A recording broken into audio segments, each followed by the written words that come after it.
Hermanos, que el Señor bendiga.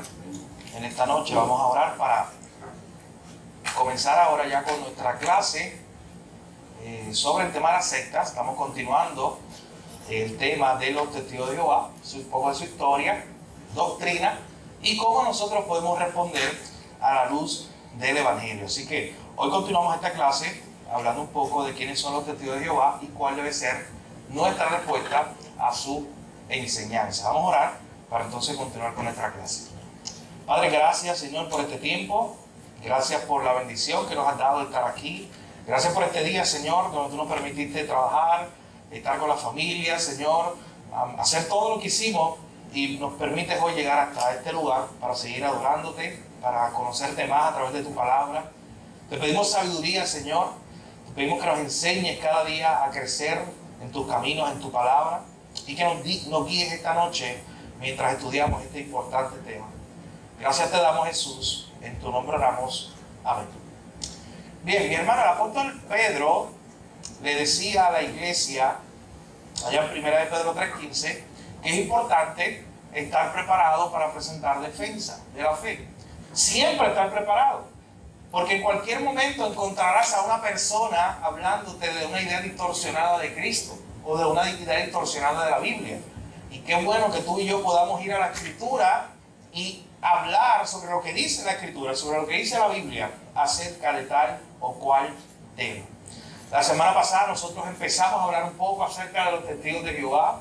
Vimos la historia de Charles Russell del siglo XIX, este hombre que estaba en búsqueda de la denominación o religión verdadera, y pasó por los presbiterianos, congregacionalistas, los adventistas, se convenció con los adventistas en cierto sentido, pero luego él junto a un grupo comenzaron a estudiar la Biblia y comenzó él a entender que él tenía una revelación particular o un entendimiento particular de lo que era la Biblia. Y comenzó a enseñar muchas cosas, comenzó a negar muchas doctrinas de la Biblia, como veremos hoy, como la Trinidad, la deidad de Jesús y ese tipo de cosas. De hecho, recuerden que la semana pasada terminamos diciendo que llegó un momento donde él escribió lo siguiente. Él dijo, oye, es mejor prácticamente leer mis libros que la Biblia. ¿Recuerdan cuando citamos esa cita de él? Donde él decía, si tú estás leyendo la Biblia solamente por 2 años, terminarás en la oscuridad. Pero si tú lees la Biblia, si tú dejas a un lado la Biblia y lees mis libros, que están llenos de la Biblia, mis libros, tú los lees, tú vas a llegar a la luz, a la iluminación. Así que ese era Charles Russell. Yo le había hablado acerca de algunas preguntas que me gustaría discutir con ustedes acerca de tanto esta secta como los mormones, porque se pueden aplicar el principio. ¿Cómo nosotros podemos responder, por ejemplo, en primer lugar, a esta idea de que hay revelación nueva y de que esa revelación es la que tiene la autoridad? Por ejemplo, veíamos en los mormones un grupo que decía que solo ellos tienen una revelación nueva, con una autoridad nueva, y que lo que enseñaron, ¿no se acuerdan la semana pasada Charles Russell que decía, lo que enseñaron todos los maestros de la iglesia en los últimos 1800 años, eso está mal. Yo vengo a enseñarle la verdad. Así que, ¿cómo respondemos a esa primera idea de una secta que entiende que ellos tienen la revelación, una revelación nueva y autoritaria, y que todo lo que está afuera está mal, y que todo lo que ha pasado en el pasado, en términos de iglesia, no es correcto? ¿Qué creen ustedes? ¿Cuál es una posible respuesta para eso? Sí.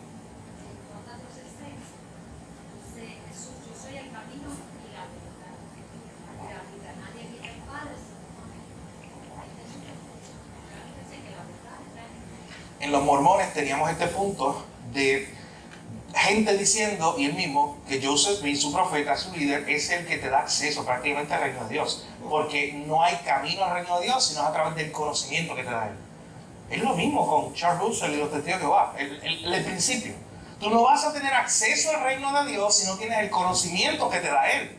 Entonces eso choca, como nos dice Marisa, con Juan 14:6. Porque Juan 14:6 es muy claro. Yo no necesito un hombre acá en la tierra que me dé un medio o un acceso a Dios, a un conocimiento especial de Dios. Ya eso lo tengo en Cristo. Así que todos estamos en condiciones iguales. No necesitamos a un profeta. No necesitamos a un maestro que me diga, yo te voy a dar el camino secreto a Dios. Si ya Cristo nos hizo ese camino. En segundo lugar, la tarea que yo les invitaba a realizar eran las preguntas sobre cómo responder ante las famosas predicciones. Recuerden esta idea de poner fechas. Hoy seguiremos hablando un poco de eso, cómo los testigos de Jehová continuaron poniendo unas fechas donde supuestamente iban a ocurrir unos eventos, pero no ocurrieron así. Pero ¿cómo nosotros respondemos a eso? A una secta, a un grupo, a una persona que tenga familiar, amigo, y comience a hablar acerca de esto de las fechas. Mateo 24:36, Cristo mismo diciendo que nadie sabe el día ni la hora, pero de momento a alguien se le ocurrió decir que sí sabe el día y la hora. Sí.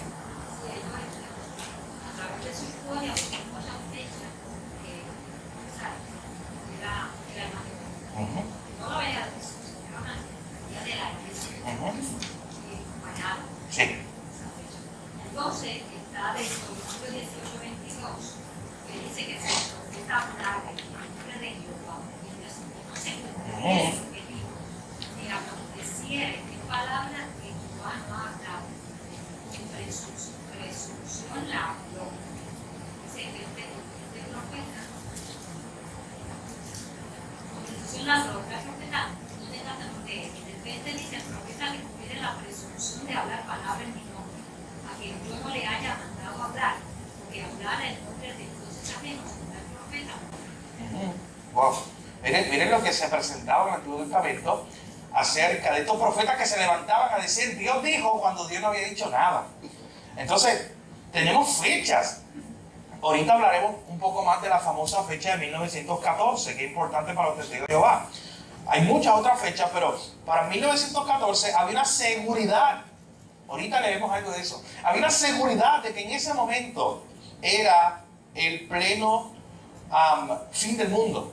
Todo iba a acabar, el reino se iba a establecer, todo iba a ocurrir en ese año y la gente lo iba a ver físicamente. No ocurrió. Así que hay un falso profeta, hay una falsa descripción de ese año. Tuvieron que inventar otra idea, otra doctrina que veremos más adelante. Pero no ocurrió en esa fecha. Y así sucesivamente. Así que ¿cómo nosotros respondemos? Tú tienes a alguien que va a tocar a tu puerta y te va a decir, mira, nosotros creemos estas fechas que van a pasar ciertos eventos. Y tú tienes que responderle con estos buenos textos que nos han traído hoy. Cristo dijo, el día y la hora nadie lo sabe. Jesús mismo lo dijo. Así que si Jesús lo dijo, discúlpeme usted que está en la puerta, bien buena gente, tratando de convencerme, pero Cristo, la palabra de Cristo vale más. ¿Qué más? En cuanto a la pregunta número 3, que yo les tenía la semana pasada, recuerden que eran 3 preguntas con las cuales finalizamos. ¿Cómo respondemos a esta idea de que ellos dicen ser la única revelación? En segundo lugar, ¿cómo respondemos a las predicciones? Y en tercer lugar, ¿cómo respondemos a esta idea de que ellos son la iglesia verdadera restaurada? Carmen, ¿va a decir algo? Sí, el segundo de Pedro, pero no sé, la que dice que la única revelación más segura profética es la Biblia, la palabra de Dios. Pero no sé bien qué es el segundo de Pedro. Sí, tenemos al apóstol Pedro diciendo que tenemos en la palabra de Dios la revelación profética más segura. Entonces, así, la más segura. Así que cuando venga con el librito del Mormón, o cuando venga con este librito, el testigo de Jehová te va a dar este librito, usted le dice, gracias, pero yo tengo la palabra profética más segura. De hecho, yo les enseñaba este librito a un grupo de hermanos la semana pasada que se quedaron hasta el final. Fue como media hora de, ¿cómo se llamaba? El tiempo después de la escuela. Sí, tiempo extra. Bueno, a esa hora salimos, ¿verdad? Pero estábamos hablando un poquito de esto y yo les enseñaba este libro. Esto es uno de los libros publicados por la agencia de los testigos de Jehová, uno de los libros que ellos te dan para estudiarlo juntos. Y este librito, no tiene que interesarte, está muy completo, yo lo leí completito. Y este librito te explica completamente lo que cree el testigo de Jehová. Está muy bien redactado, escucha bien. O sea, aunque lo que dice es herejía en muchos sentidos, está bien redactado. O sea, es un libro que tú estás leyendo y es de fácil lectura. Mi hermano, semanalmente yo paso muchas páginas de libros, de diferentes tipos de libros. Y tú sabes cuando es un libro que está bien escrito, de que al menos tú dices, oye, déjame seguir leyendo. Esto es un libro como ese. Es un problema, ¿verdad? ¿Por qué? Porque me invitan. O sea, invita a las personas, oye, léelo, porque está bien hecho en el sentido de la estructura, los temas como te lo presentan. Pero claro que lo que te están presentando, te presentan una verdad bíblica, te enseñan un pasaje de la Biblia y de momento te distorsionan toda la verdad bíblica que te acaban de enseñar. Así que, nada más con el título de este libro, notamos uno de los puntos principales de este grupo sectario. Noten el título, sé que quizás no lo ven de lejos, pero el título es ¿qué enseña realmente la Biblia? ¿Dónde ustedes ven ahí el caso? ¿Qué enseña realmente la Biblia? La palabra real.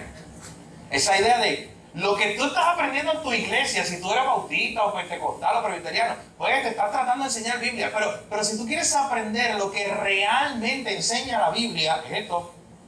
Los testigos de Jehová, nosotros, tienes que leer este librito. ¿Qué enseña realmente la Biblia? De hecho, hay momentos donde el autor o los autores de este libro, o los editores de este libro, llegan a decir que este libro precisamente existe y está ahí para que tú conozcas la verdad de Dios. O sea, en otras palabras, dice que tú puedes conocer a Jehová si estudias la Biblia con la ayuda de este libro. Así como lo dice en la página 55.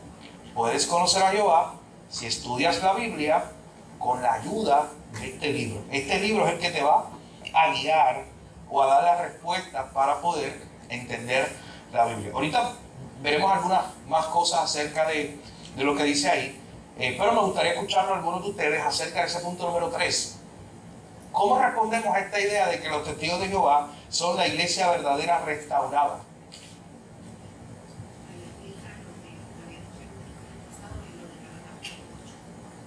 Sí. Aunque sea un ángel. Sí, así es. ¿Qué más? Por 2000 años hemos tenido una enseñanza consistente de lo que es la Biblia. Y de momento alguien viene y enseña algo contrario. Aunque sea un ángel. Tiene que decir, oye, pero esto está raro, esto es diferente. ¿Qué más? ¿Cómo respondemos? Yo le puse un montón de pasajes. Bueno, están por ahí, creo. ¿Están ahí? Ah, estos pasajes, sí. Yo le puse estos pasajes ahí simplemente para meditar en ellos. Porque, por ejemplo, Mateo 16:18 nos habla de que Cristo está edificando su iglesia. Él mismo dice, yo edificaré mi iglesia. O sea, Él está diciendo que por los próximos miles de años, hasta hoy, Él sigue cumpliendo eso, mi hermano. Él está edificando su iglesia. Y los testigos de Jehová están diciendo que eso no es real. Porque ellos lo que están diciendo es que por miles y miles de años lo que vivíamos era una oscuridad. No teníamos la iglesia verdadera. Hasta que ellos otra vez te traen la enseñanza. Y también de que Él se va, Sí. de que él se va y es necesario que Él se vaya para poder enviar al Espíritu. Ahí está. El que va a guiar, porque el Espíritu nos va a hablar lo que es por el Padre y el Hijo. Él está edificando su iglesia. Así que en primer lugar te podemos negar toda esa enseñanza que está trayendo de que por los pasados 1800 años no hubo nada. No, Él estuvo edificando su iglesia. En segundo lugar, que es este pasaje de Juan 16, Él dijo que le iba a enviar el Espíritu Santo. ¿Y cuándo vino el Espíritu Santo? Por eso está el próximo. Hechos 1, está clarito ahí. Y estaban todos juntos allí en el aposento alto y el Espíritu Santo vino sobre ellos. O sea, no fue 1800 años después con los testigos de Jehová. No, fue en ese momento. Vino el Espíritu Santo. Así que tenemos a Cristo capacitando a su iglesia, prometiendo que iba a seguir edificando su iglesia por todos los siglos y que Él iba a enviar a su Espíritu Santo. Y lo envió, lo vimos en Hechos. Vemos cómo Cristo promete que iba a enviar ese Espíritu Santo y luego en Hechos 2, 1 al 4, efectivamente, lo envía. Así que esos son pasajes que nos hablan o podemos usarlos para defender esta idea de que ellos dicen de que no, la iglesia es ahora, nosotros. Este grupo nuevo es la iglesia verdadera. Lo que pasó en el pasado, eso no era la iglesia verdadera. Oye, pues entonces Cristo, ¿dónde estaba Cristo? No estaba cumpliendo de que Él iba a edificar su iglesia y de que envió su Espíritu Santo para guiarnos a toda verdad. De hecho, interesante, escuchen lo que ellos dicen. Ellos dicen que los testigos de Jehová, su agencia, su institución, perdón, es el único canal colectivo usado por Dios para inundar con la verdad bíblica a los hombres de la tierra. El único canal que Dios usa para traer la verdad bíblica a la tierra son los testigos de Jehová. Eso lo dicen ellos. Uno de sus presidentes de hace unos años atrás dijo lo siguiente, cuando habló de las interpretaciones que se le dan a la Escritura. Él dice, estas son entregadas al Espíritu Santo, el cual se comunica de manera invisible con los testigos de Jehová. O sea, no tenga esta idea de que, y es característico de una secta, solo ellos tienen ese acceso. Y ahora mismo el Espíritu Santo se comunica directamente con los testigos de Jehová, porque el Espíritu Santo de manera invisible les entrega la enseñanza, y esto me estuvo bien interesante, y el Espíritu Santo se comunica con el departamento de publicidad de los testigos de Jehová. O sea, el departamento de publicidad es la agencia que publica los libros. Pues el Espíritu Santo se comunica con ellos y ellos publican esto. Eso lo dice el presidente de los testigos de Jehová hace algunos años atrás. En 1931 se parece mucho, y esto es parte de lo que queremos hacer en este ejercicio, ver las características similares de las sectas, son iguales. Porque Domingo decía de las placas de Ángel Morón y a Joseph Smith con los mormones. El mismo principio. Nosotros tenemos acceso a un canal aparte, directo. En 1931, en una publicación de los testigos de Jehová, ellos dijeron que los testigos de Jehová son el siervo fiel y bueno de Dios. Es el único pueblo de Dios en la tierra. Dios no tiene dos diferentes maneras de hacer su obra. La única obra que está haciendo Dios la está haciendo a través de los testigos de Jehová. Más nada. Eso lo dijeron en 1931. En el librito, miren lo que llegan a decir ellos en su libro acerca de sus posturas. En la página 151. Escuchen bien lo que ellos dicen. ¿Qué grupo religioso basa todas sus enseñanzas en la Biblia y da a conocer que el nombre de Dios es Jehová? ¿Qué grupo practica el amor cristiano, demuestra fe en Jesús, se mantiene separado del mundo y proclama que el reino de Dios es la única esperanza para la humanidad? De todas las religiones de la tierra, ¿cuál es la única que reúne estas características de basar todas sus enseñanzas en la Biblia? Los hechos indican claramente que los únicos son los testigos de Jehová. O sea, no hay otro grupo que traiga la enseñanza bíblica, que viva el amor cristiano, que demuestre su fe en Jesús. De hecho, esto es muy irónico, porque ellos lo que están diciendo aquí es que para tú determinar cuál es la religión verdadera, el mismo librito de ellos, de hecho, usted lo puede usar para contradecirlo. Porque en el mismo librito de ellos están diciendo, ¿tú sabes cómo puedes determinar que es una religión verdadera? Si todas sus enseñanzas se basan en la Biblia.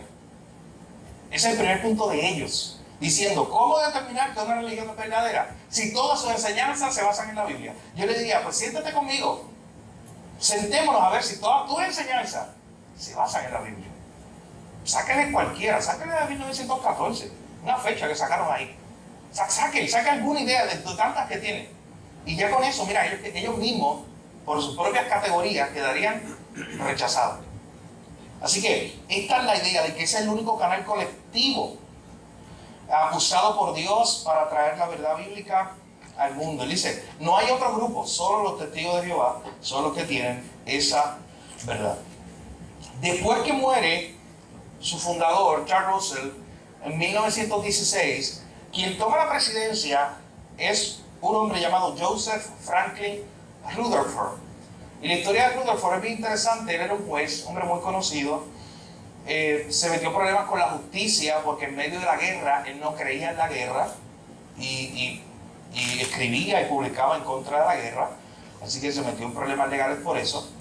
Pero lo interesante de este hombre es que aunque él no escribió tanto como Russell o no publicó tanto como él, sí escribió muchos libros en la primera parte del siglo XX, y él es bien conocido por dirigir a los testigos de Jehová a su sede principal hoy, que está en Nueva York, y por fundar el movimiento como iglesia, o como ellos entienden hoy, desde 1931, como los testigos de Jehová.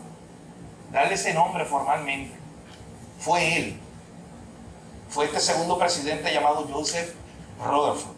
Y este hombre, entre sus ideas, tenía unas supuestas profecías, que quizá usted ha leído o escuchado acerca de ellas, y es que él decía que cuando viniera Dios o Cristo al mundo, y cuando ocurriera el Armagedón, la guerra final, y cuando se estableciera el reino de Dios en la tierra, cuando todo eso ocurriera, Dios enviaría a ciertos hombres fieles. Algunos o la mayoría están en la lista de Hebreos 11. Abraham, Isaac, Jacob, Abel, alguno de esos.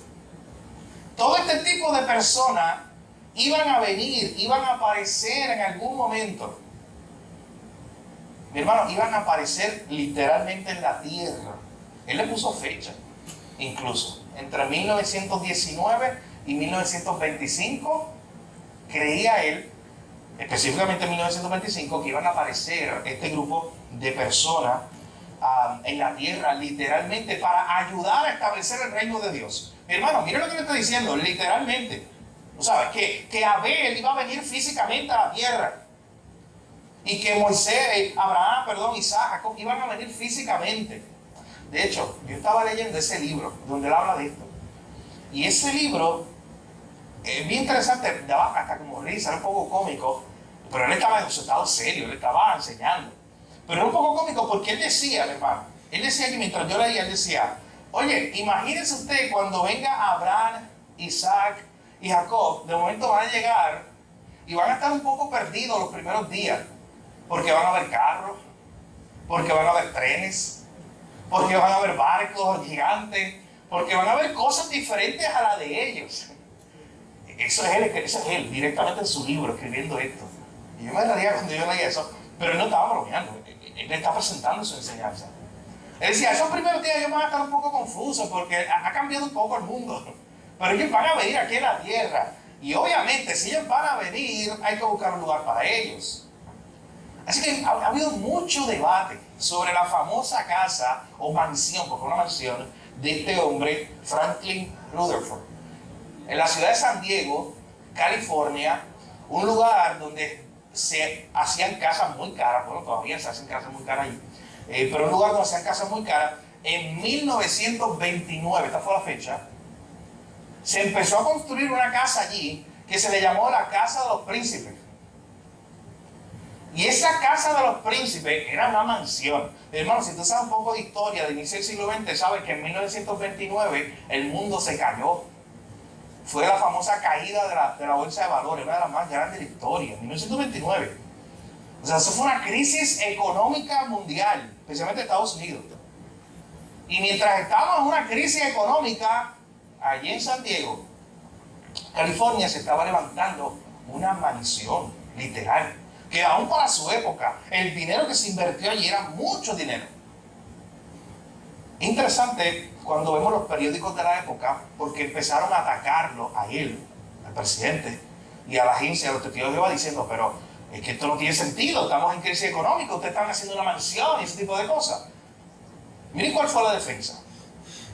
La defensa fueron dos. Una, esta va a ser la casa de los príncipes. Obvio, si Abraham, Isaac, Jacob y Abel vienen a la tierra físicamente, tenemos que recibirlos. Tenemos que crearles una casa para recibirlos a ellos. Así que hay que crearle una casa, no puede ser un bohío. ¿Tú me entiendes? Debe ser una casa, una mansión. Segundo, ¿sabes qué comenzaron a decir? Que Franklin Rutherford, el presidente, estaba enfermo. Así que él necesitaba un buen descanso. Y por eso le construyeron una casa de miles y miles de dólares, una mansión, para que él pudiera descansar. Al final de cuentas, Abraham, Abel, Jacob, Isaac todavía lo están esperando. Nunca llegaron a la mansión obvio, ya estaba hecha, había que vivirla. Así que ¿sabe quién la vivió hasta el final de sus días que murió? Franklin Rutherford, el presidente. Había que vivir la casa. Ya habíamos gastado miles de dólares en esa mansión. Hoy no es de los testigos de Jehová, ya la casa la vendieron y está en manos privadas. Una mansión privada allá. Pero noten este concepto, otro principio de los de las sectas que usted debe tomar en cuenta. Estos grupos sectarios, los líderes aprovechan su estatus de líder para ganar dinero, reconocimiento, fama. Se aprovechan. Russell, hay muchos señalamientos en su vida de que él se aprovechó de eso. De Joseph Rutherford también. Pero sin embargo, aunque Rutherford quería separarse un poco de Russell en algunas cosas, escuchen lo que él dijo en algún momento. El Señor usó, esto está hablando él, Rutherford, el que mandó a construir la casa. Está diciendo, el Señor usó a Charles Russell, fundador, para atraer la atención de la gente a un entendimiento de la Biblia, particularmente de esas verdades que han sido quitadas por las maquinaciones del diablo y de sus agentes. Este fue el tiempo específico del Señor para restaurar estas verdades a través de Charles Russell. Dios usó a Charles Russell para escribir y publicar sus libros, a través de los cuales las grandes verdades del plan divino son clarificadas. Satanás ha hecho lo mejor que ha podido para destruir estos libros porque ellos explican las Escrituras. Así que tenemos al segundo presidente de los testigos de Jehová defendiendo a su fundador, diciendo Satanás está loco por destruir estos libros, los libros del fundador, porque estos libros son los que enseñan verdaderamente la Escritura. Y no todo lo que le está diciendo, en este tiempo Dios decidió escoger a Russell, a este hombre, para traer estas verdades que han estado ocultas por muchos años. Otro principio de los líderes sectarios: decirte que por muchos años hay una verdad oculta. Yo vengo a decirte la verdad hoy. Yo vengo a traerte el mensaje. Mi hermano, usted dígale, de Génesis y Apocalipsis la revelación ha estado abierta desde que fue escrita ahí para nosotros. Ha estado accesible. Yo no necesito un gurú o un maestro esotérico o místico para enseñarme esas verdades. ¿Saben lo único que yo necesito? Ojos abiertos y un corazón abierto. Abrir la Biblia y empezar a leerla, porque yo tengo el acceso. Y a través de su Espíritu Santo que Él envió, dice el Espíritu Santo en Juan 16, nos iba a guiar a toda verdad. ¿Quién fue el que inspiró las Escrituras? El Espíritu Santo. Y es ese mismo Espíritu Santo que cuando tú la estás leyendo, el mismo que las inspiró, cuando tú la estás leyendo, está trabajando en ti para que tú puedas entenderla. No necesitas un maestro místico secreto que te vaya a decir unas verdades secretas de Dios. Pero todos estos grupos sectarios, eso es precisamente lo que ellos creen. Así que vamos a ver ahora algunas cosas, lo que nos queda de tiempo, acerca de doctrinas particulares que han creído o que creen todavía los testigos de Jehová. Por ejemplo, ellos creen en un Jesús incompleto. Ellos no creen en el Jesús de la Biblia, mi hermano. Para nada ellos creen en el Jesús que tú y yo creemos y vemos en la Biblia. Quiero escucharlo de sus propias palabras. Miren, en su librito ellos dicen lo siguiente acerca de Jesús. Ellos mismos escribiendo. Dicen, Jesús es el Hijo más querido de Jehová. Él fue lo primero que Dios creó. Ahí usted ya le tiene que llamar la atención. Jesús es el Hijo más querido de Jehová, fue lo primero que Él creó. El Hijo fue creado. Y luego, mire lo que dice en la página 50. Jehová envió a la tierra a un ser perfecto. Él envió a uno de sus hijos espirituales. No envió a cualquiera de ellos, envió al que más amaba. Pero nota en la categoría donde pone a Jesús. Uno de sus hijos espirituales. Eso es Jesús. O sea, mi hermano, no caigamos en esta idea de que los testigos de Jehová creen en el mismo Jesús de la Biblia. O que tú y que yo creemos. No lo creen. Para ellos Jesús simplemente es un ser creado. De hecho, para los testigos de Jehová, Jesús fue el primer ser que creó Dios. Existía Dios, y lo primero que Dios creó fue a Jesús. Así que Jesús no es Dios. Jesús no es divino. Oye, ¿qué hacemos con todas las veces que en el Nuevo Testamento nos habla o nos presenta, aunque no sea de forma directa, pero nos habla acerca de Jesús como Dios? ¿Qué hacemos con los judíos allá en Palestina? Que ellos mismos decían, oye, este hombre se cree Dios porque hace las cosas que solamente Dios puede hacer. Perdona pecados, sana enfermos, resucita muertos, saca demonios. Este hombre hace lo que solo Dios puede hacer. Él no puede ser un hombre más, un profeta más. Pero los testigos de Jehová traen esta idea de que Jesús simplemente es un ser creado. En la década de los 60, los testigos de Jehová traducen su propia Biblia. Se llama Traducción del Nuevo Mundo de las Santas Escrituras. Y esta Biblia que traducen los testigos de Jehová está llena de errores en el sentido de los eruditos o los pseudo eruditos que trabajaron en ella. Hermano, cuando usted ve un equipo de traducción que va a reunirse para traducir la Biblia del idioma original al español, usted tiene que ver que esta gente sean los mejores traductores, que esta gente sean los profesores de hebreo, de griego, en el idioma que se escribe la Biblia. Tú no puedes tener a cualquiera. Pero cuando tú ves el grupo editorial de esta traducción, no son esos eruditos como usted tiene en la Reina Valera, en la Nueva Versión Internacional, en cualquier otra. Gente que estudió, se preparó para eso. Así que ellos corrigieron muchas cosas aquí para tratar de adaptarlas a sus propias enseñanzas.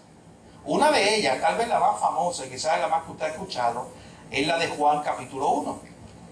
En Juan capítulo 1, mientras usted y yo entendemos en nuestra Biblia, en todas las traducciones, en el principio era el verbo estaba con Dios y el verbo era Dios.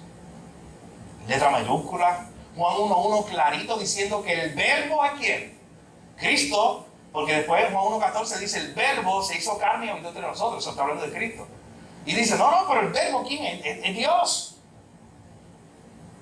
Ellos tomaron ese versículo y escuchen cómo lo tradujeron.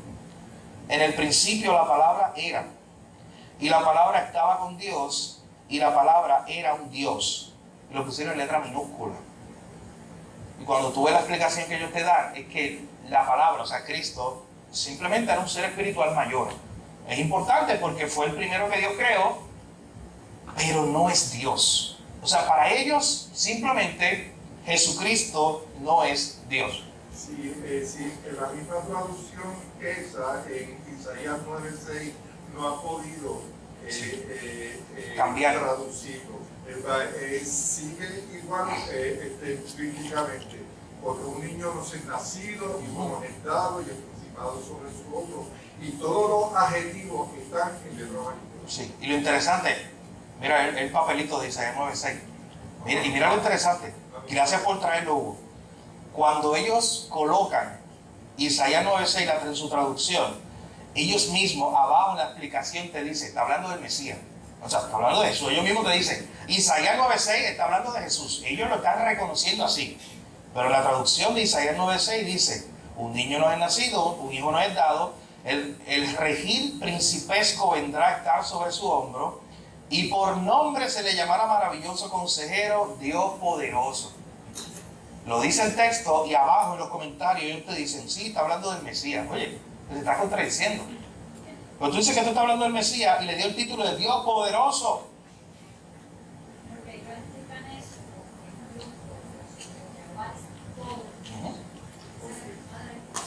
Una de sus defensas. Padre eterno, príncipe de paz. Dan títulos una y otra vez. De hecho, quiero hacer un paréntesis. Y yo le preguntaba a la hermana Marisa ahorita, si usted tiene deseo de conocer un poco más, nosotros estamos hablando detalles por cuestión de tiempo, porque no estamos un trimestre estudiando un testigo de Jehová. Por cuestión de tiempo damos un poco de detalles históricos, un poco de detalles de doctrina, para que usted conozca, si no ha conocido lo que ellos creen y cómo responder a ellos. Pero si usted quiere conocer más acerca del testigo de Jehová, usted puede después de aquí invitar a Marisa a tomar un café. Si le gusta, o un café con agua, lo que a ella le guste. Pero invita, ella estuvo muchos años en el testigo de Jehová, salió de allí, sabe lo que es eso porque lo conoció directamente. El Señor le mostró el Evangelio Así que es una buena persona a la cual usted puede hablar. De hecho, yo hace como 2 semanas y el miércoles pasado también le dije que mientras habláramos algunas de las cosas, ella nos pudiera responder desde la perspectiva de qué creen los testigos de Jehová y que estuvo allí. Así que no tenga el temor, ya, yo tengo el permiso de ella. No tenga el temor si usted quiere hablar más sobre esto, que le interese, hacerle preguntas. Mire, ¿qué hacían allí? ¿Qué hacían en la reunión? ¿Y cómo ellos entendían tal cosa? Ella le puede contestar muy amablemente. Así que tenemos esto, tenemos un pasaje también del libro de Hebreos. En el libro de Hebreos, capítulo 13, versículo 8, dice: Jesucristo es el mismo ayer y hoy y para siempre. Eso lo dice en la Biblia de nosotros, es la traducción correcta. Eso también lo dice en la Biblia de los testigos de Jehová. Jesucristo es el mismo ayer y hoy y para siempre. De hecho, ellos también utilizan un pasaje de Colosenses, capítulo 1, versículo 15, donde en las traducciones normales nuestras dice que Cristo es como el primogénito de toda la creación. Y una de las excusas que ellos usan es decir: no, mira, Él es el primogénito de toda la creación. Él entonces es el primer ser creado. Pero cuando tú estudias esa traducción, o cuando tú estudias el pasaje a fondo, lo que te está diciendo allí en Colosenses capítulo 1 es que Jesucristo es el soberano, el supremo de toda la creación. De hecho, en el mismo Colosenses capítulo 1 te dice que por medio de Él, se sigue leyendo, es por medio del cual se crearon todas las cosas. ¿Alguien puede leer Colosenses 1:15 en la Nueva Traducción Viviente? Colosenses 1:15 en la Nueva Traducción Viviente. ¿Quién lo puede leer? Sí. El 15, 1:15, sí.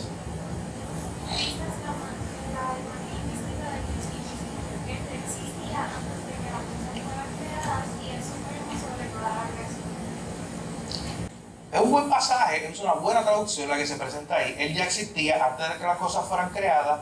Y noten cómo traduce la última línea. La línea que a ellos les encanta malinterpretar, que dice el primogénito de toda la creación. Ellos lo traducen, la Nueva Traducción Viviente: Jesucristo es supremo sobre toda la creación. Porque esa es la idea que se quiere presentar allí. Así que este texto es importante que usted lo anote, esa traducción particular, para cuando usted está hablando con un testigo de Jehová.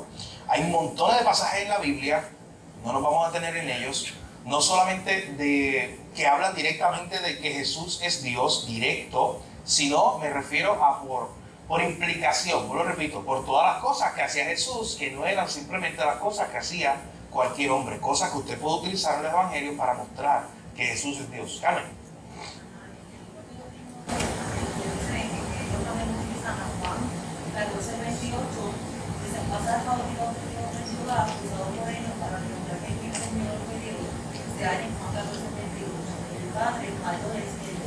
Este versículo se refiere a su ordinación voluntaria de Jesús al Padre, la necesidad terrenal en la cual estuvo sometido por su propia voluntad. No dice nada acerca de su naturaleza, solo se refiere a su naturaleza, A su posesión. Por lo tanto, la expresión mayor es que se refiere a su posición y no a su persona. Y ahora dice que es todopoderoso es Dios y Jehová, y eso es lo que le sigue. Sí, no, y para ellos es como una escala. De hecho, no creen en el concepto de Trinidad como lo conocemos nosotros. Ellos lo niegan totalmente. Sin quien existe Jehová, Jesús es el primer ser creado, Espíritu Santo solamente es una fuerza activa. Así le llaman. Una y otra vez en este librito le llaman la fuerza activa de Dios. Sí. Ellos dicen que Jesús fue creado por medio de Él. Entonces, en su Biblia, se ve, Colosenses 1:15, se ve que entre Colosenses se ponen todas las otras cosas. Sí. Esa palabra No está original. no está en el griego. Sí. Pero la reservaron para que no vayan a. Así es. Así que un ejemplo más de cómo ellos en 1961 comienzan esta traducción, comienzan a añadir, quitar cosas, solamente para que su Biblia al final, ellos puedan decir: ¿sabes qué? Sí, está aquí en la Biblia. Bueno, acabamos de decir, tienen 2000 años de historia donde no había Biblias así como con estas enseñanzas. Y ellos vienen a decirte: no, eso hay que votarlo. la que funciona es esta, la corregida. O sea, nosotros te la corregimos. O eso es bien complicado, porque entonces de momento hoy aparece por allá en una montaña en Calley, alguien que, no en Calley, es el pueblo de Margarita, puedo decir cualquier pueblo, pero sé el camino a la mente. En Calley alguien venga a decir, no, mira, yo tengo una nueva Biblia que corregí. Pero de momento, el año que viene, venga otro, algún pueblo de Centroamérica a decirme, ¿sabes qué? Dios a través de mí hizo una nueva corrección. Y convertimos la Biblia en Wikipedia. ¿Usted sabe por qué? Wikipedia es una enciclopedia universal que cualquiera de nosotros la puede editar. Usted puede entrar ahora mismo a Wikipedia y usted puede editarla. Usted puede cambiar cosas allí. Como si yo pueda coger esto, la Biblia, ya no fuera un mensaje específico dado por Dios, la única palabra, la palabra profética más segura, ya esto no es, no. Tenemos que cambiarle algo, pues entre nosotros lo cambiamos y editamos una nueva Biblia. Eso tuviéramos que hacerlo todo el tiempo. De hecho, eso fue lo que hicieron los testigos de Jehová. Editaron una propia traducción para que las cosas aquí estuvieran acorde a sus enseñanzas. Técnicamente, Wikipedia tiene errores que son goles. Sí, sí, así es.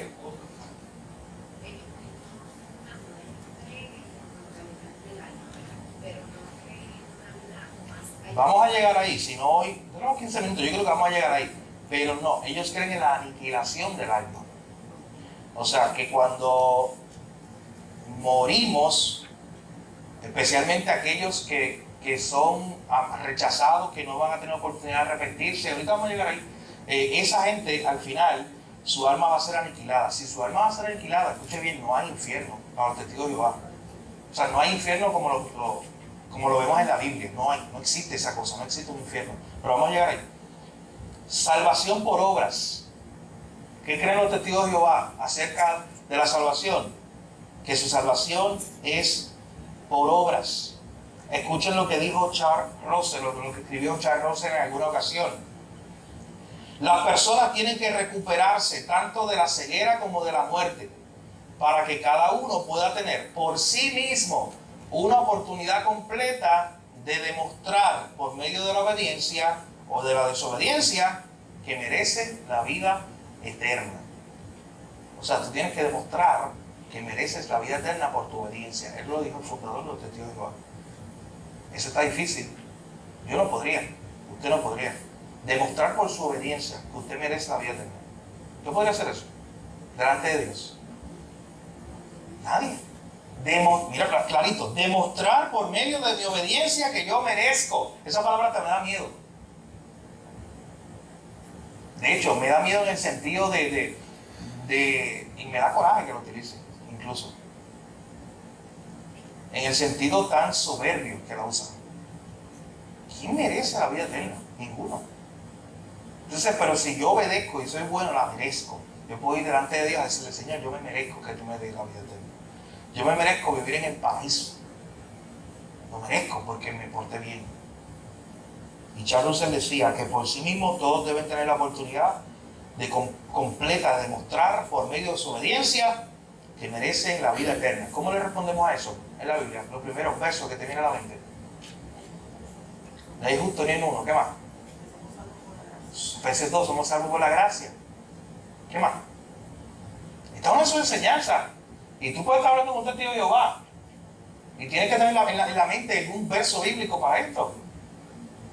No hay ninguno bueno. Entonces, pues estamos perdidos. Lo que me estás dando es un mensaje de mala noticia nada más. ¿Sabes qué tienes que decirle? Si esto es verdad, vete para tu casa, yo para la mía, vamos a vivir la vida. Porque ninguno va a ser salvo. Ninguno. Ninguno va a alcanzar eso. Ninguno va a llegar allí a decirle yo merezco. Es que no te miento, pero repito, es hasta coraje lo que da, es la idea, la soberbia del hombre de decir yo merezco la salvación. Ir delante de Dios a decirle eso. Yo merezco la vida eterna, porque me porté bien. Cuando ninguno de nosotros llega ahí, hermano, cuando nosotros es por pura gracia de Dios. Nosotros lo que merecemos es el castigo eterno, eso sí lo merecemos.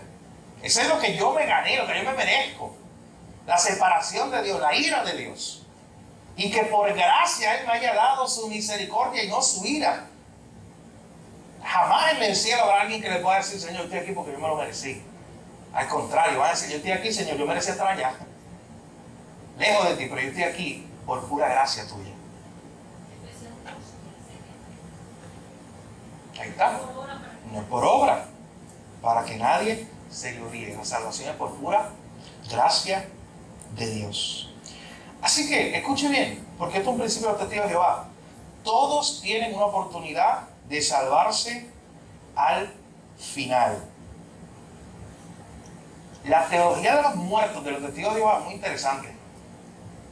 Porque en la teología de los muertos de los testigos de Jehová, todas las personas que mueren están como un estado durmiendo, de tranquilidad, de paz, en la espera de un tiempo específico, en la espera de la resurrección. Y algo particularmente interesante, y es lo que traía Joan, acerca de que ellos creen acerca del alma. Particularmente ellos piensan que llegará un momento donde todos tendrán una oportunidad de salvarse, pero siempre va a ser por obras. Y esa oportunidad de salvarse, usted y yo la vamos a tener en el famoso milenio. Usted ha escuchado el milenio de Apocalipsis 20. 1000 años, que lo interpretan de muchas maneras diferentes grupos. Pues llegará un momento en esos 1000 años donde Cristo va a estar reinando, Cristo como rey, va a estar reinando. Él va a estar reinando con 144,000 personas al lado. Ahora es que viene lo de 1914 que le decía ahorita. Cristo va a estar reinando en un momento dado con 144,000 personas al lado, pero ojo, en esos 144,000 no va a estar Abraham, ni Isaac, nadie de eso, David, nadie de los que estuvo antes de la cruz. Ninguno de esos va a estar ahí, en esos 144,000. De hecho, es interesante porque escuchen lo que ellos dicen acerca de los 144,000 en su librito. En la página 74 dice: la esperanza para la inmensa mayoría de la humanidad es resucitar en el futuro en una tierra convertida en paraíso. Y mira lo que dice después en la página 78.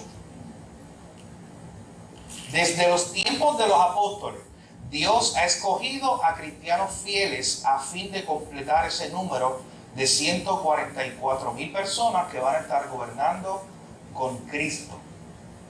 Pero note lo que está diciendo, desde el tiempo de los apóstoles empezó Dios, Jehová, a escoger a ese grupo de personas. Te acaba de decir en la página 74 que no te ilusiones en ser parte de esos 144,000, porque dice, la esperanza para la inmensa mayoría, para ti y para mí, no es estar en los 144,000. Él mismo te lo dice. La esperanza para ti y para mí es resucitar en el futuro en una tierra convertida en un paraíso. ¿Qué ocurre en 1914? En 1914 decía Russell que específicamente el reino de Dios se iba a establecer. Él lo afirmaba, eso fue 2 años antes de él morir. Él estaba vivo todavía. 1914, él dijo, y estoy citando las palabras de Russell, él dijo, 1914, el completo establecimiento del reino de Dios en la tierra. Eso es lo que dijo Russell. En 1914 el reino de Dios en la tierra se iba a establecer. ¿Qué pasó? Vino 1914 y eso no ocurrió. Así que tuvieron que darle una explicación a esa fecha. Y lo que ellos dijeron entonces, en 1914 ocurrió una batalla celestial. Y en 1914 fue que en esa batalla celestial Jesús expulsó a Satanás y a los demonios a la tierra. Fue en esa fecha, en 1914. Y que esa fecha comenzó oficialmente ese reinado, Jesús como rey, desde ahí, 1914, los otros días prácticamente, fue que Jesús comenzó a reinar con su plena autoridad en los cielos. Tuvieron que cambiar un poco la idea porque no ocurrió ese reino en la tierra como ellos creían. Así que lo que ocurrió fue una batalla en los cielos, expulsaron a Satanás, expulsaron a los demonios y ahora lo que estamos esperando es la batalla final, el famoso Armagedón. Estamos esperando esa batalla final, según la creencia de los testigos de Jehová. Y cuando ocurra esa batalla final, Satanás va a ser derrotado junto a sus demonios, pero se va a dar un periodo de 1000 años, desde que ocurra esa batalla final, un periodo de 1000 años. Y en ese periodo de 1000 años, Jesús como rey va a estar juzgando con los 144,000 a todos los millones de personas que hayan muerto. A todos van a estar resucitados y van a estar ahí viviendo en la tierra y van a tener la oportunidad, los que no eran testigos de Jehová, posiblemente tú y yo, vamos a tener, según su creencia, vamos a tener la oportunidad entonces de retractarnos y de creer y mostrar por nuestras buenas obras. Recuerden que una salvación, diciendo al final, yo me lo merezco estar aquí. Mostrar por nuestras buenas obras que nosotros vamos a estar en el paraíso. Así que al final todos van a tener esa oportunidad de salvarse. ¿Qué va a ocurrir con los pecadores más malvados? Ahora viene una pregunta yo. ¿Qué va a ocurrir con los que rechazaron aún esa oportunidad que se le da en el milenio? ¿Sabe qué va a pasar con ellos? Ellos le llaman la aniquilación del alma. Simplemente su alma se va a aniquilar y ellos van a dejar de existir. Y lo que va a existir es un paraíso nuevo. Todo nuevo, un paraíso aquí en la tierra. Los 144,000 reinando con Cristo, ese reino celestial. Y aquí en la tierra viviendo el resto de personas. Aquí en la tierra, en un paraíso nuevo. Aquí en la tierra viviendo el resto de personas. No hay infierno en la teología de los testigos de Jehová. No existe un infierno. No existe esa idea. Porque el final le llaman una aniquilación completa. ¿Qué pasajes de la Biblia usted puede pensar para responder a eso? A esa idea de que al final lo que habrá es una aniquilación del alma ya. Alguien que vaya buscando Segunda de Tesalonicenses, capítulo 1. Segunda de Tesalonicenses, capítulo 1. Y vea conmigo los versículos 6 al 9. ¿Quién lo puede leer? Jorge, ¿lo tiene? Segunda de Tesalonicenses, capítulo 1, versículos 6 al 9. Y busquen también, domingo, Mateo 25:46. Mateo 25:46. Vamos a este primero. Segunda de Tesalonicenses, capítulo 1, versículos 6 al 9. Porque es justo delante de Dios pagar con tribulación a los que os atribulan, y a vosotros que sois atribulados, daros reposo con nosotros, cuando se manifieste el Señor Jesús desde el cielo con los ángeles de su poder, en llama de fuego, para dar retribución a los que no conocieron a Dios, ni obedecen al Evangelio de nuestro Señor Jesucristo, los cuales sufrirán pena de eterna perdición, excluidos de la presencia del Señor y de la gloria de su poder. ¿Qué dice ahí? Verso 9.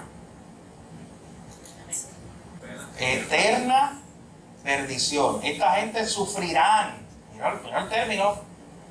Sufrirán pena de eterna perdición.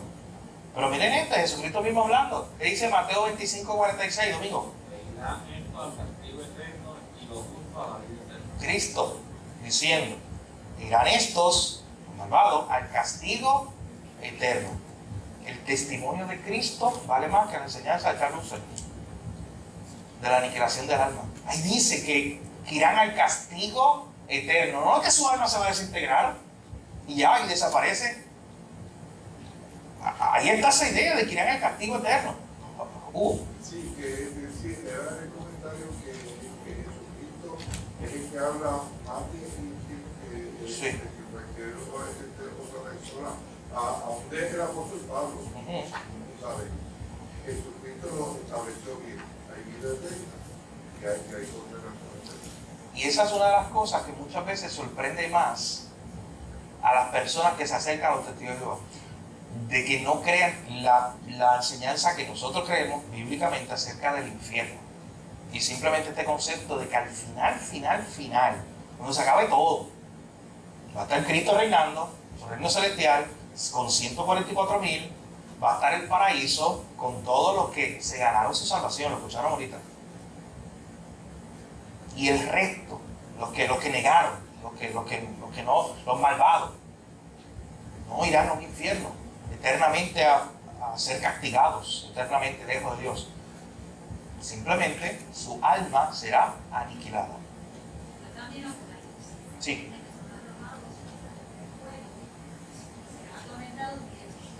¿Y cómo respondemos a eso? Ahí está. Día y noche. O sea, no, una y otra vez, hay muchos otros textos, no tenemos el tiempo, pero una y otra vez en la Biblia, que Juan lo dijo, Cristo habló mucho del infierno, de ese lugar donde será el lloro y el crujir de dientes. Cristo usó tantos términos para eso. O sea, no puede existir tal cosa como una aniquilación del alma final. Porque no es lo que está en la Biblia. Así que esto es un ejemplo más de cómo los testigos de Jehová toman doctrinas, las tuercen, las niegan o simplemente las desaparecen, como hicieron con la doctrina del infierno. Sí. Sí. Sí, ahí está. Un castigo eterno. Quiero terminar con esto. Nos quedan un minuto. Pero quiero terminar con esto. Cuando Charles Russell originalmente falló su profecía, la de 1914, recuerden que sus palabras literales, hoy los testigos de Jehová quieren arreglar eso, maquillarlo, pero yo estoy hablando de Russell, originalmente las palabras que él dijo, citándolo, él dijo, en 1914 se establecerá el reino de Dios en la tierra, son sus palabras. Como eso no pasó, ellos trataron de, bueno, repito, cambiar un poco la profecía, cambiar un poco la historia y decir, no, eso fue algo invisible. ¿Quién se parece? A Moroni. Eso fue algo invisible, o eso fue algo que lo vemos nosotros, eso fue algo que pasó en los cielos. O sea, no lo vemos nosotros. Eso es bien fácil hacerlo. O sea, yo decir que hay una profecía, mira, de aquí a mañana ocurrirá tal cosa. Yo que les diga eso, una profecía. Y mañana no ocurre. Y ustedes todos vienen y explotan mi teléfono con llamada, mensaje de texto, me votan como su pastor de la iglesia. Hacen todo. Pero yo, imagínense que entonces venga con mi gran defensa, al estilo Russell, a decirle, ¿saben qué? Ustedes lo tomaron mal. Anoche en la clase lo que yo le dije era algo invisible, espiritual. Y ya, me defiendo. Es muy fácil. De esa manera, ¿ves? Así que, miren, aun cuando ellos tratan de utilizar esta idea de una venida invisible de Cristo, o sea, hay unos que dicen que sí, que fue que vino de alguna manera, empezó a reinar en los cielos y vino invisiblemente. De hecho, enseñaron, escuche bien, que Cristo regresó en alguna forma invisible en 1914. Hay un problema con las enseñanzas de la Biblia, eso choca con muchos versos bíblicos. Ejemplo, Hechos capítulo 1, versículo 11. Cuando Jesucristo está ascendiendo a los cielos. ¿Se acuerdan lo que ocurre? Así cuando Jesucristo está ascendiendo a los cielos, unos ángeles le dicen, varones galileos, ¿por qué están mirando al cielo? Este mismo Jesús que ha sido tomado de vosotros al cielo, así vendrá como lo habéis visto. ¿Notaron la palabra? Así como ustedes lo vieron subir, lo vieron, está la palabra, lo van a ver bajar. Mateo 24, versos 26 al 27. Jesús dijo lo siguiente, Mateo 24, versículos 26 al 27. Si os dijeren, mirad, está en el desierto, no salgáis. O mirad, está en los aposentos, no le creáis. Porque como el relámpago que sale del oriente y se muestra hasta el occidente, así será también la venida del Hijo del Hombre. Y miren lo que dice Apocalipsis 1:7. Aquí debe acabarse el argumento. ¿Qué dice Apocalipsis capítulo 1, versículo 7?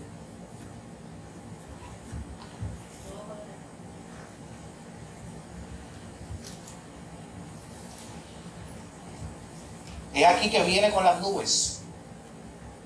Y como decía, no sé quién lo dijo, lo escuché nada más. Todo ojo le verá. Así que ahí se debe acabar el argumento. Todo ojo le verá. A la luz de todo esto, usted y yo podemos volver a este principio del propio libro de los Testigos de Jehová, que decía que para tú conocer que es una religión verdadera, lo primero es que todas sus enseñanzas se basen en la Biblia. ¿Sabes? Que no pasan el primer punto. no pasaron el primer punto de ellos mismos, de que toda su enseñanza se basen en la Biblia. ¿Y por qué digo esto? Porque es importante que cuando usted esté hablando con un testigo de Jehová, usted use esta herramienta. O sea, usted use sus propios escritos, usted use este punto y le diga, ¿sabes qué? Yo sé que en sus libros usted dice que ustedes son los únicos que tienen la verdad bíblica.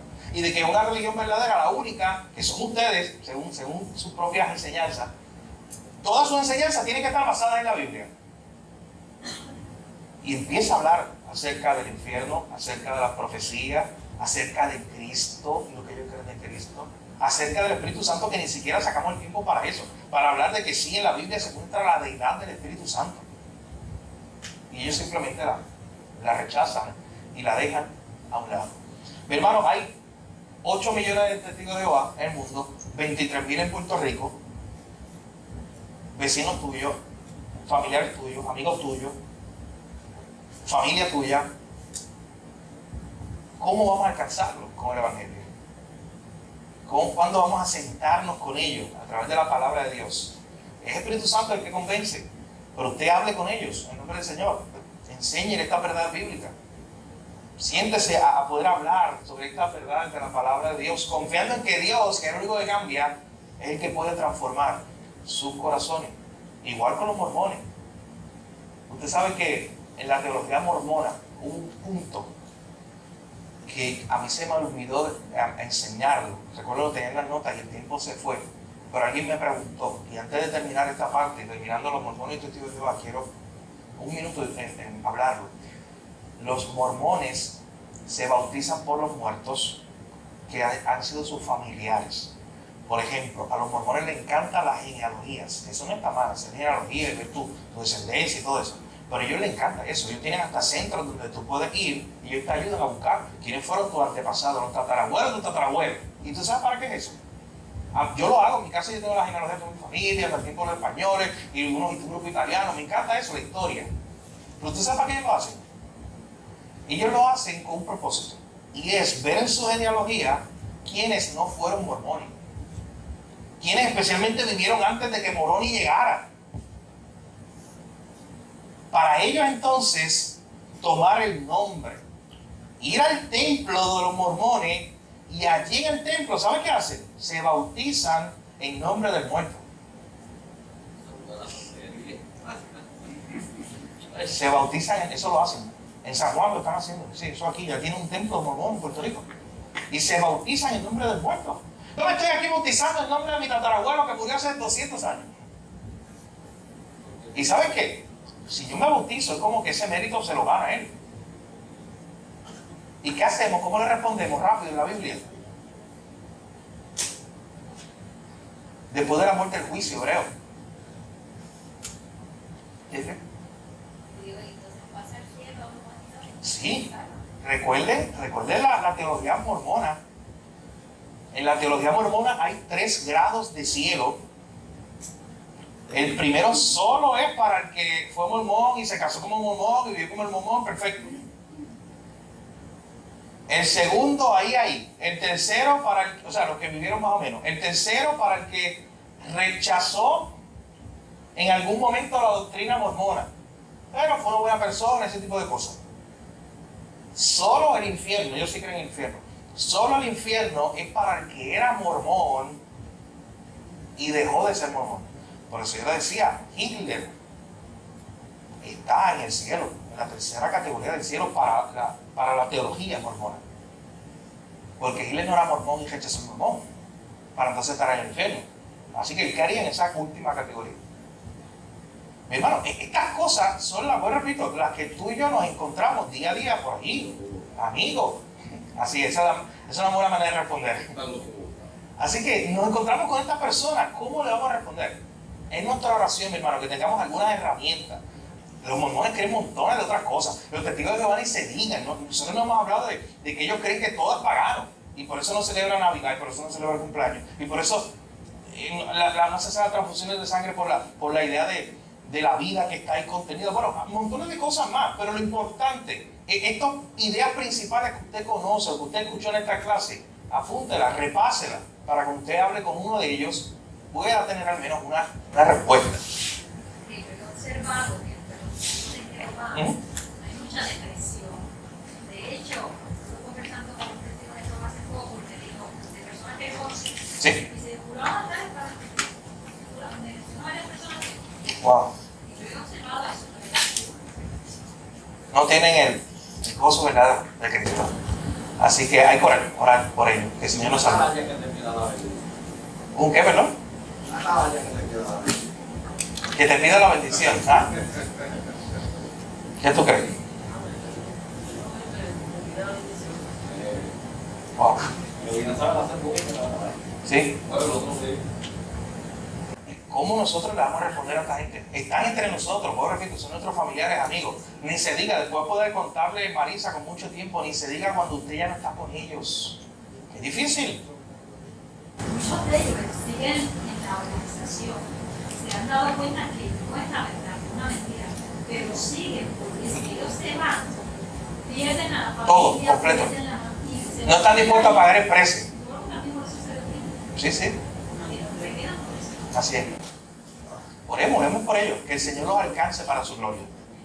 Mi hermano, el próximo, sí. Tanto los mormones como ellos utilizan mucho la manipulación y sometimiento como que mentalmente Sí, sí. les hace ese daño de que, o sea, si te vas al infierno, o sea, tienen el miedo de que pierden la familia, o sea, que todos ellos Es, usan la es manipulación. una de las características de una secta, así es. Mi hermano, invítala a un café, invítala a tomar. Ella tiene mucha historia que contar acerca de eso. Mi hermano, la semana que viene, el próximo miércoles, tenemos un taller con el grupo de misioneros, así que no tenemos la clase de los sectas. Cuando regresemos el miércoles de arriba, vamos a ir a hablar un poco acerca de los adventistas del séptimo día. Y luego que hablemos de los adventistas del séptimo día, por culpa de Jesse, vamos a hablar. Pero Jesse me trajo a colación una secta que está en Puerto Rico también. Vamos a hablar un poco de esa. Y si nos da tiempo, hablamos un poco también de sectas que salieron de Puerto Rico, que hay 2 o 3. Usted no lo cree, de hecho 2 o 3 no hay muchas sectas que han salido aquí. Pero no tendremos tiempo para mencionarlas todas. Mencionaremos algunas, simplemente aunque sea de nombre usted y una idea principal que usted ya conozca, que diga, oye, mira, una secta sale de Puerto Rico. Para entonces dar paso a religiones del mundo donde estudiaremos el Islam, judaísmo, hinduismo y 2 o 3 religiones más. Así que ese es el camino que estamos. Recuerden que todas estas clases son con un solo principio, más que aprender un dato de historia, de quién era esta gente o alguna idea doctrinal y usted sorprenderse y decir que ellos creen que es aloquero, que ellos creen eso. No, más que eso, mi hermano, para que usted primero empiece a orar por esta persona, usted se prepare más y diga, oye, cuando venga un mormón, usted diga, yo quiero, con la ayuda del Señor, poder hablarle y tener esta respuesta a través de la palabra. O cuando me toque con un musulmán, o si de alguna manera Dios permite eso. Así que vamos a orar para cerrar esta parte y luego tener tiempo de oración congregacional. Oramos. Padre, gracias nuevamente por tu palabra, por este tiempo, por la enseñanza. Gracias, Señor, porque nosotros no merecemos tu salvación. Ha sido pura gracia tuya, que un día nos alcanzó cuando nosotros, que merecíamos el infierno, nosotros que estábamos perdidos, Señor, que te damos la espalda y nos rebelamos contra ti, un día tú nos alcanzaste, Señor, y hoy estamos agradecidos. Te pedimos, Señor, que tengas misericordia por estas personas que hoy están ciegas a tu palabra, que hoy están enseñando doctrinas erróneas, que no son doctrinas de tu palabra, Señor. Ten misericordia de ellos, alcánzalos. Oh Señor, si hay algunos entre nuestros familiares y amigos, personas que tenemos cerca, permítanos hablar con ellos tu palabra y enseñarles las grandes verdades de tu palabra y el gozo que hay en tu palabra y en conocer a Cristo y su hermosa obra de salvación. Señor, gracias te damos por esta enseñanza. En tu nombre oramos. Te lo pedimos todo. Amén.